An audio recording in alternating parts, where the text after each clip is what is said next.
At Edward Jones, we believe rich is more than caring about the latest and greatest. It's also taking care of what gives your life meaning. That's why your dedicated financial advisor meets you where you are with personalized financial strategies that help protect what matters so you can preserve your progress while creating a path forward. The key to being rich is knowing what counts. Let's find your rich together. Edward Jones, member SIPC. Freakonomics Radio is sponsored by Southern New Hampshire University. The best investments are the ones you make in yourself, and no one knows that better than Southern New Hampshire University. With more than 200 online degree programs, no set class times, and low online tuition, Southern New Hampshire University is built to fit your life today and set you up for success tomorrow. Education is an investment. Why not make it a smart one? Apply for free at snhu.edu/Freakonomics. Freakonomics Radio is sponsored by Amica. You know what they say, if you want to go fast, go alone. If you want to go far, go together. So go with Amica and get coverage from a mutual insurer that's built for their customers, one that looks after what's important to you together. Auto, home, life, and more, coverage that fits your unique needs. Amica helps you protect what matters most. Visit amica.com and get a quote today.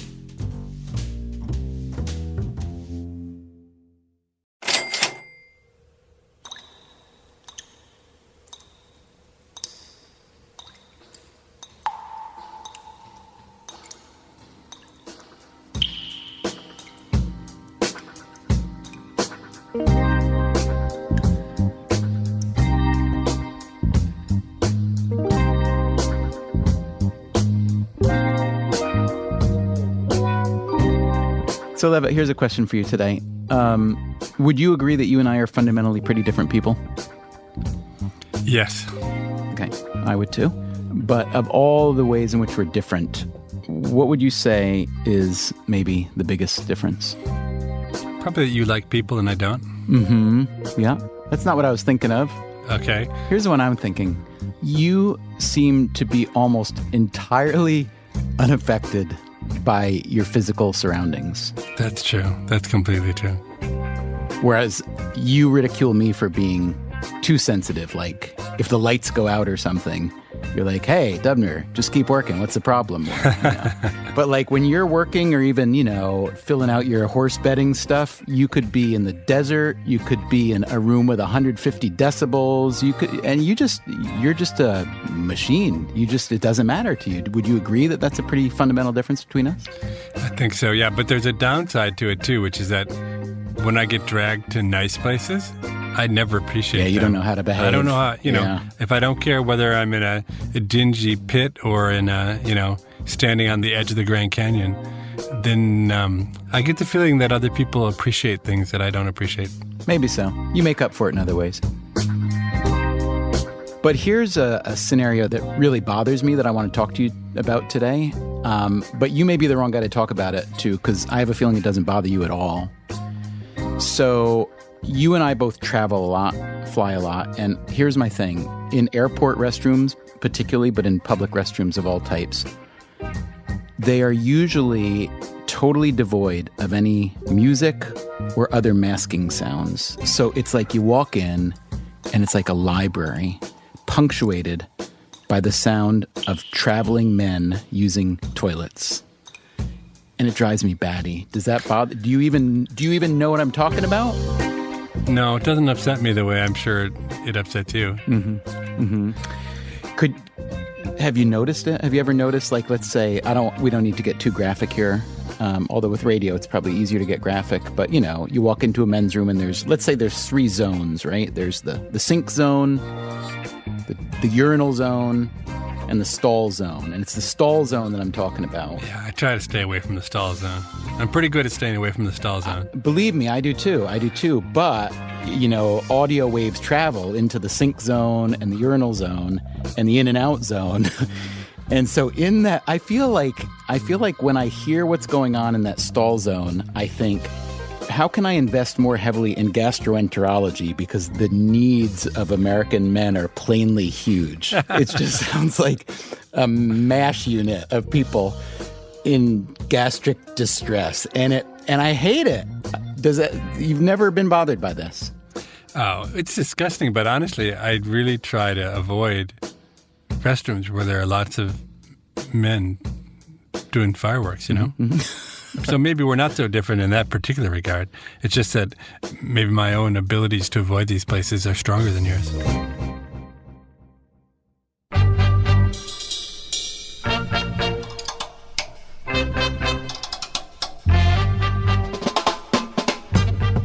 From WNYC Studios, this is Freakonomics Radio, the podcast that explores the hidden side of everything. Here's your host, Stephen Dubner.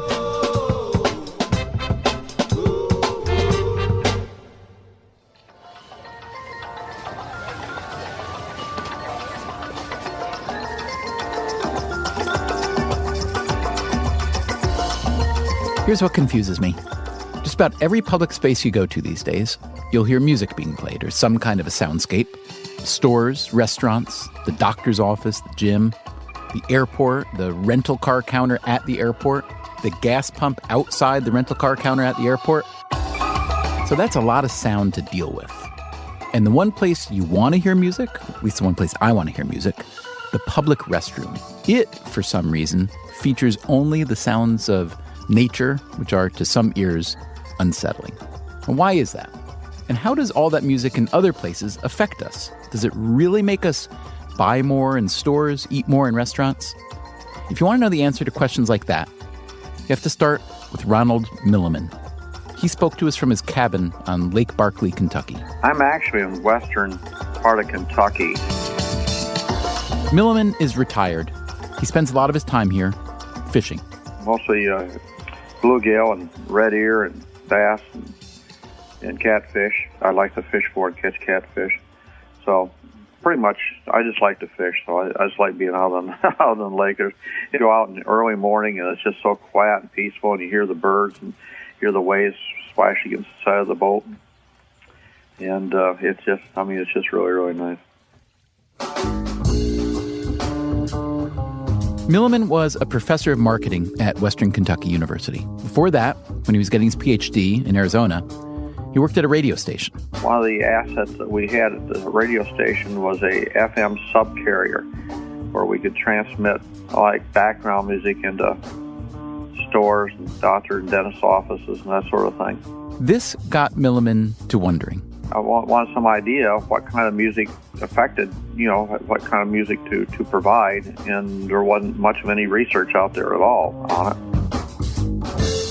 Muzak, the company that got famous for making background music or elevator music, did make some research claims, but Milliman found it completely unscientific.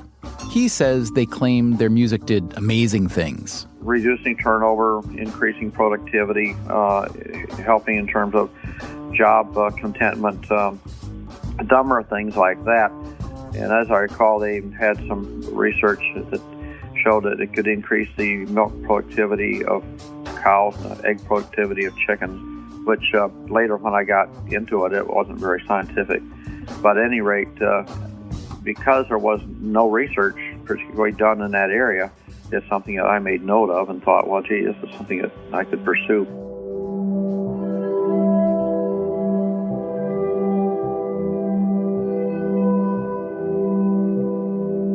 Now, there's one more reason why Ronald Milliman might have been a little bit more interested than the average person in measuring the effects of sound. I had perfect vision until I was 8, and through a very rare illness that I contracted when I was 8, I lost most of my vision. I had partial vision from about 8 to 17. Then I lost my eyesight at 17, the rest of what I had, through a very freak wrestling. Actually, I was a varsity wrestler on my high school wrestling team. I was totally blind through undergraduate and graduate school. Then there was a doctor in Houston that felt he could restore my vision. By now, Milliman was in his first academic job at the University of Texas at Arlington. He went in for surgery. And sure enough, it did restore my vision. Matter of fact, I had incredible vision. I had like 2015 vision or 2010 vision or something. 2020 is normal vision, and I had much better than that for a while. But it was a real challenge to keep it because there was lots and lots of complications that I really wasn't hardly prepared for. With these complications came many more surgeries, more than 50. I had vision for about 4 years or thereabouts. I was actually driving a car and everything. And then, again, through complications, I lost it all. I lost it totally permanently. So I've actually lost my eyesight twice. Blind again, he turned back to sound for his research.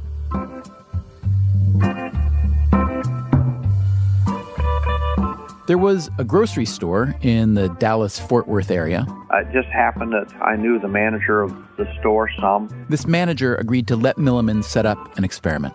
Well, we wanted to know whether the background music affected behavior in any way. Here's how they set it up. They'd play fast music, slow music, and no music, and see if it changed how people shopped. And so then comes the question, all right, then how do you define slow and how do you define fast? Milliman and the other researchers played music for a group of people who shopped at the grocery store. They asked them, do you think this is slow music? Is this fast? So as I recall, the slow music was something like 72 or 74 beats per minute or slower, I think. So that would be something like this. I see trees of green, red roses too. Or this. Crazy, I'm crazy for feeling. And the fast music was something like 94, 96 beats per minute and faster. Like this. Let me go on like Or this.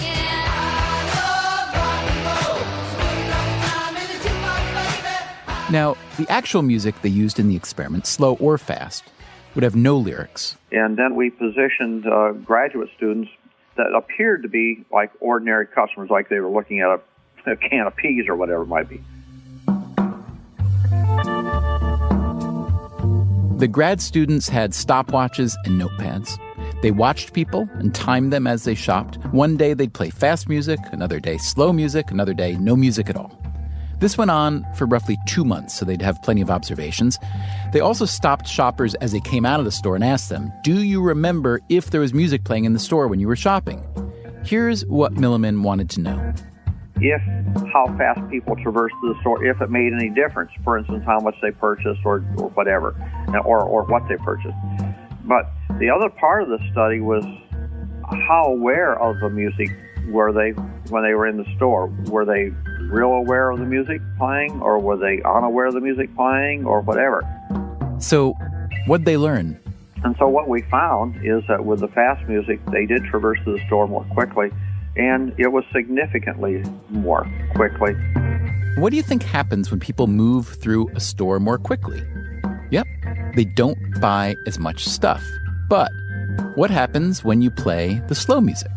Yeah, now that's a really interesting one because sales were significantly greater. And when I say significant, I mean literally in the scientific statistical sense. Significantly greater sales with the slower music playing than with the fast background music playing. With fast music playing, the Dallas grocery store did about $12,000 in sales each day. With slow music, $16,000. Interestingly, most of the shoppers, when asked upon leaving the store about hearing music, couldn't recall whether or not they heard music. Furthermore, there wasn't a statistically significant difference between no music and slow music, or no music and fast music. But between slow music and fast music, a difference. How did Milliman explain this? The theory was, and we have reason to believe this is pretty accurate, is that people simply, as you slowed them down, they saw more that they remembered that they needed, or they saw more that they wanted. Sometimes, if you glance down an aisle, you've probably done it when you shop, you're at the end of the aisle and you sort of glance down the aisle, see if there's anything down there that you want or need. For Milliman, the takeaway from this one study was pretty obvious. Well, it's clear that music does affect people's behavior in a lot of different ways.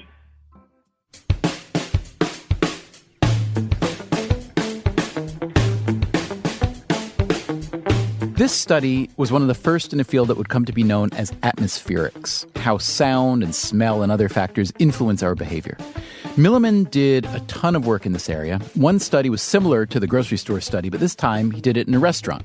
There, too, he found that slow music makes people linger, which is great news if you're trying to sell more alcohol or maybe dessert. And if you need to turn over tables faster, yep, bring on the fast music. By now, there's been enough research that we know a good bit about how we're affected by different types of music and other sounds. The right music can reduce stress for a patient waiting for surgery, can help a kid do better on math tests. Classical music leads people to buy more wine than top 40 music. But the wrong music, or the wrong sounds, can be bad for you too. If you work in an open office, for instance, also known as a cubicle farm, you're more likely to be stressed out, less productive, less satisfied. That's in large part because you are getting a lot of stimuli that you don't ask for, like other people's conversations and phone calls, and you can't simply shut these out, no matter how good you think you are at concentrating. We all have a limited amount of auditory bandwidth. And as the sound expert Julian Treasure likes to say, we don't have any earlids. This becomes more of a problem when you're hearing someone else's noise, someone else's music, everywhere you go. Everywhere except the one place where you want some music. The louder and faster the better, please. The bathroom. Coming up on Freakonomics Radio, it's time to take back the toilet. Anything. Literally anything would be better than nothing. Used to be an Italian restaurant in California that I would go to, and they piped in Italian lessons. And so while you're in the bathroom, you're hearing, can you tell me where is the train station?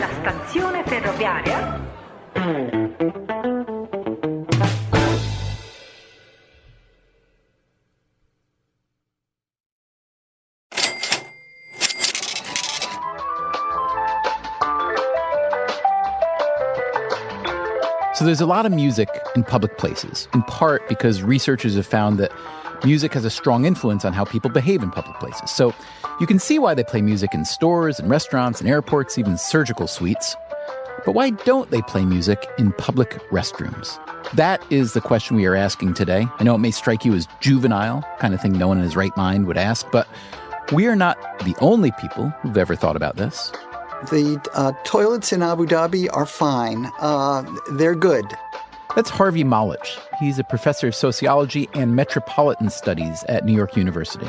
The toilet really, in a way, is my landing spot because it's where all of these issues of city and of artifact and design all come together, particularly in the public restroom.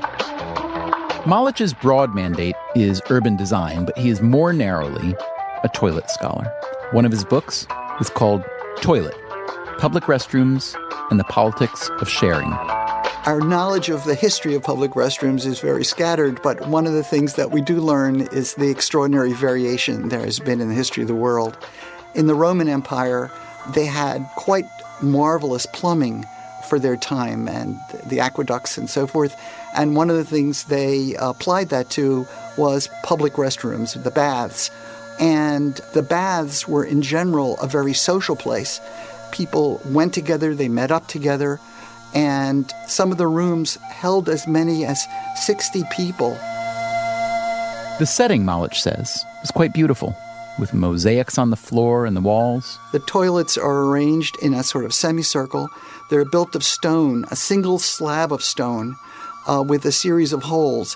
And the people are sitting as close together as we sit when we sit on toilets in public restrooms. So there were no stalls, at least not what we think of as stalls today. One of the interesting things is that they wore togas. So the toga was their stall. By wearing the toga, you have a way of keeping your private parts private, even as you're sitting on the toilet. But Malich agrees that modern public restrooms can be pretty unpleasant, and we shouldn't really expect them to get better anytime soon. One reason it doesn't change is that toilets in general and public restrooms, there's a taboo around them. And where there's a taboo and you can't speak freely about something, it becomes a place where there's not accountability. So whereas the iPhone, we can question, how come it's like this? How come it's like that? Wouldn't it be better to this or that? Or a sofa for the living room? you can't really talk through a toilet.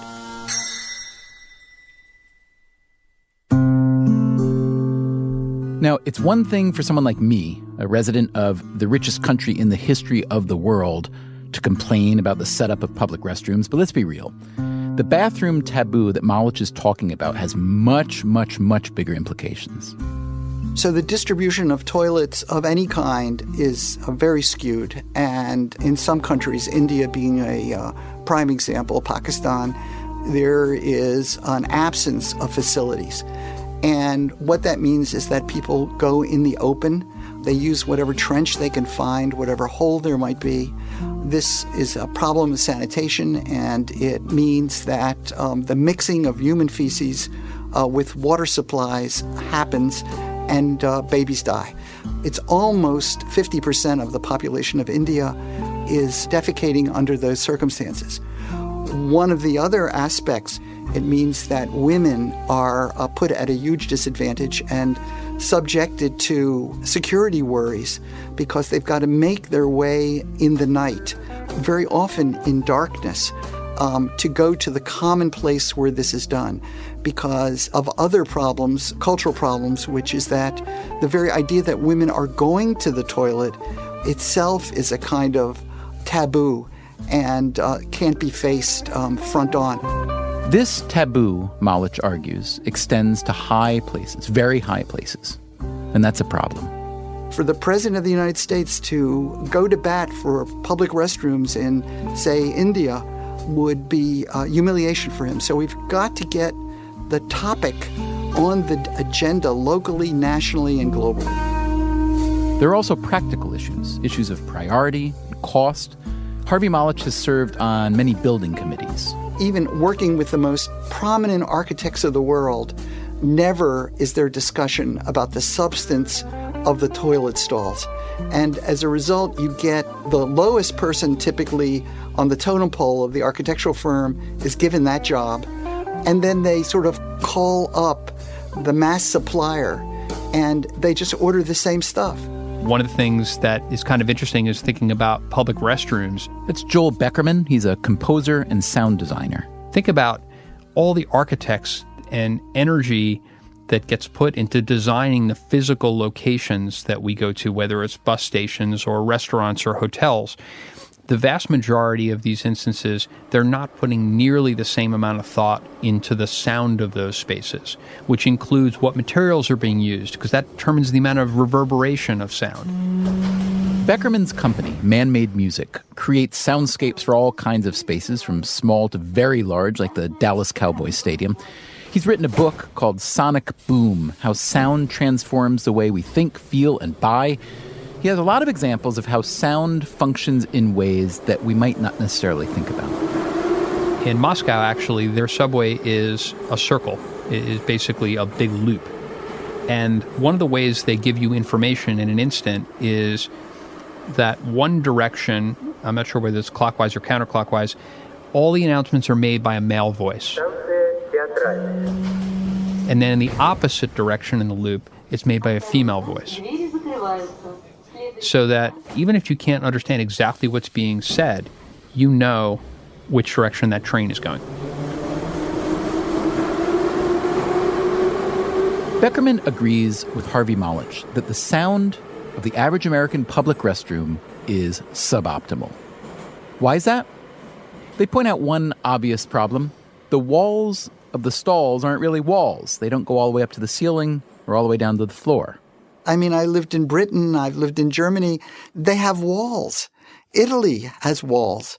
Stall walls, that's, step one. Then if you want to get really groovy like the Japanese. It may not surprise you to learn that bathroom design in Japan is rather advanced. What you're hearing is called the Sound Princess. As the story goes, Japanese women were so put off by the silence in public restrooms that they'd flush the toilet over and over again to mask the noise, which worked but also used a lot of water. The solution? A device that mimics the sound of an ever-flushing toilet.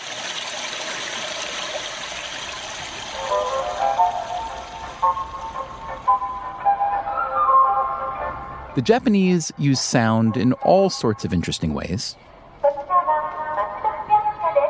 Many towns have intercoms mounted on public buildings throughout the city. This one plays a daily message around sunset.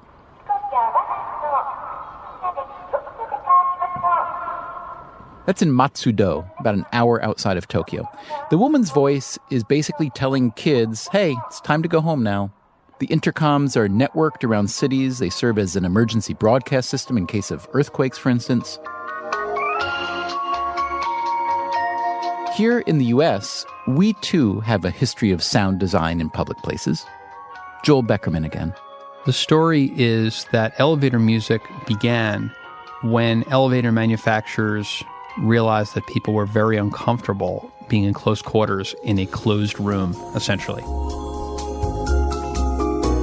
So you have to ask yourself, if we feel the need to mask uncomfortable silence in an elevator, wouldn't you think we'd feel the need to mask uncomfortable noise in a public restroom? We stopped into a ladies' room, well, outside of a ladies' room, to ask people what they'd like to hear inside.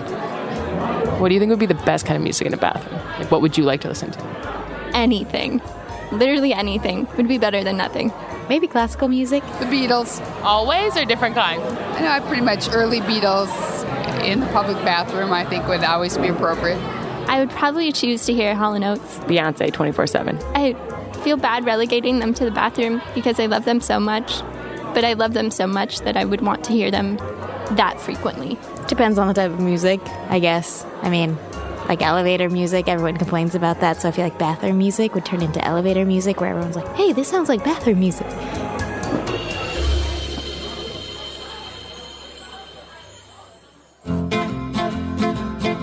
The sociologist Harvey Malich, in his tireless pursuit of toilet improvement, once came across something he loved.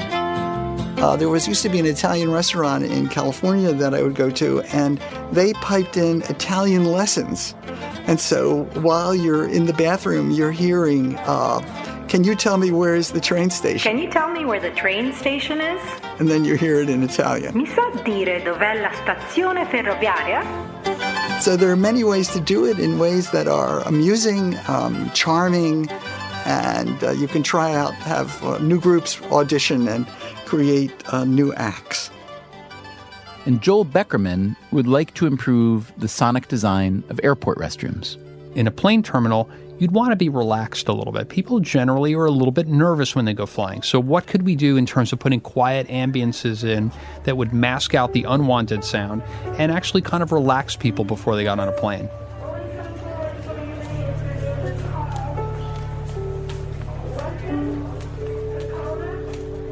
I went back to Steve Levitt, my Freakonomics friend and co-author, to see where he landed on this.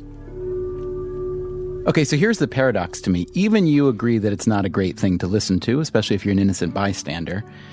And here's the paradox. It's not great to listen to, and yet there's very rarely music or other masking noise in public restrooms, whereas in other public areas, like every other public area, hotel lobbies, airports, stores, restaurants, et cetera, et cetera, et cetera, et cetera, et cetera, there's a lot of music in public these days, which can be, great or horrible depending on your preference.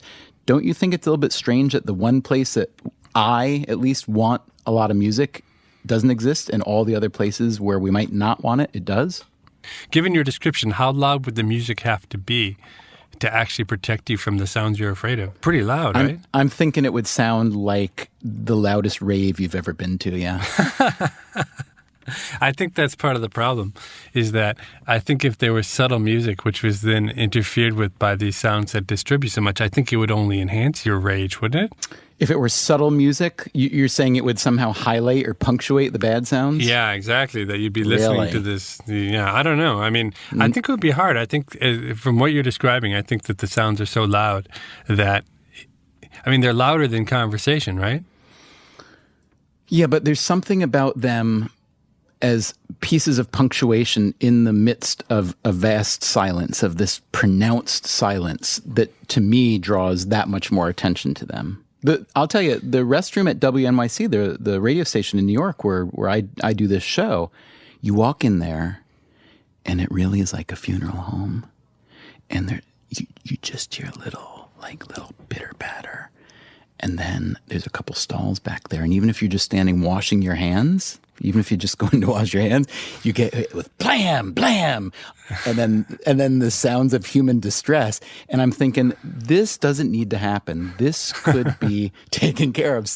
We've put men on the moon. We've done a lot of amazing things. And so maybe this is a problem that no one cares about but me, and it's not worth thinking about. But if we were to put your brain on it, any thoughts? Do you think it's worth thinking about? Do you think the public restroom is a place that deserves a little bit of our curatorial attention?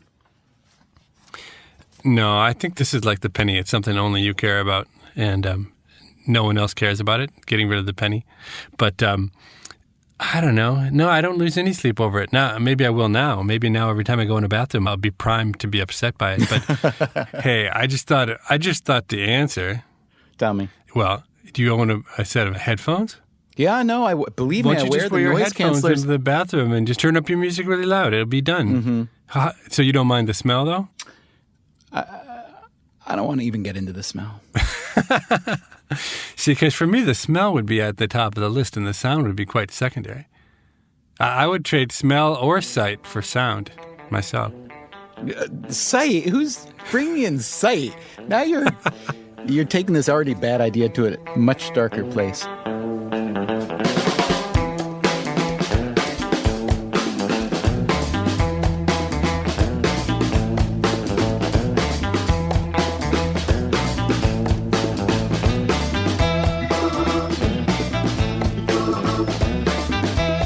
Coming up next time on Freakonomics Radio, we all know about the huge decline in manufacturing jobs. We would conservatively estimate that more than 1 million manufacturing jobs in the U.S. were directly eliminated as a result of China's accelerating trade penetration in the United States. We can't continue to allow China to rape our country, and that's what they're doing. It's the same story throughout most of the big, wealthy Western economies, but not this one. We don't hear that sort of anti-globalization, anti-China rhetoric. How did Germany come out on top? Germany has a very unusual economic geography. In Germany, the unions have representatives on the board of the company. Germany is not a shareholder economy, it's a stakeholder economy. How did the sick man of Europe become its superstar? That's next time on Freakonomics Radio. Freakonomics Radio is produced by WNYC Studios and Dubner Productions. This episode was produced by Susie Lechtenberg. Our staff also includes Allison Hockenberry, Merritt Jacob, Greg Rosalski, Stephanie Tam, Eliza Lambert, Emma Morgenstern, Harry Huggins, and Brian Gutierrez. You can subscribe to Freakonomics Radio on Apple Podcasts, Stitcher, or wherever you get your podcasts. You should also check out our archive at Freakonomics.com, where you can stream or download every episode we've ever made. You can also read the transcripts, and you can find links to the underlying research. And you can find us on Twitter, Facebook, or via email at radio@freakonomics.com. Thanks for listening.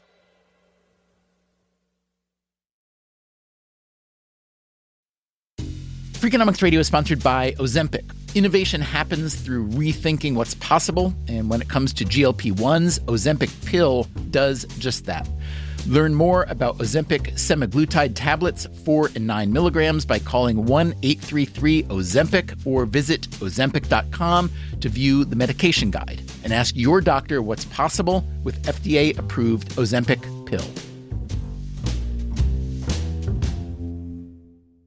Hi, I'm Angie Hicks, co-founder of Angie, and one thing I've learned is that you buy a house, but you make it a home. Because with every fix, update, and renovation, it becomes a little more your own. So you need all your jobs done well. For nearly 30 years, Angie has helped millions of homeowners hire skilled pros for the projects that matter, from plumbing to electrical, roof repair to deck upgrades. So leave it to the pros who will get your jobs done well. Angie, the one you trust to find the ones you trust. Find a pro for your project at Angie.com. In the U.S., there's a break-in every 26 seconds. But when intruders step near, Simply Safe Home Security steps up. Stop. This is Simply Safe. Police are on the way. Using AI alerts, U.S.-based live agents help deter break-ins. Simply Safe, no long-term contracts. Save 50% on your new system with professional monitoring at simplysafe.com/SXM or with promo code SXM. Outdoor deterrence requires a Simply Safe Active Guard outdoor protection plan starting at $49.99 a month. Visit simplysafe.com/licenses for alarm license information. Tennessee 2012.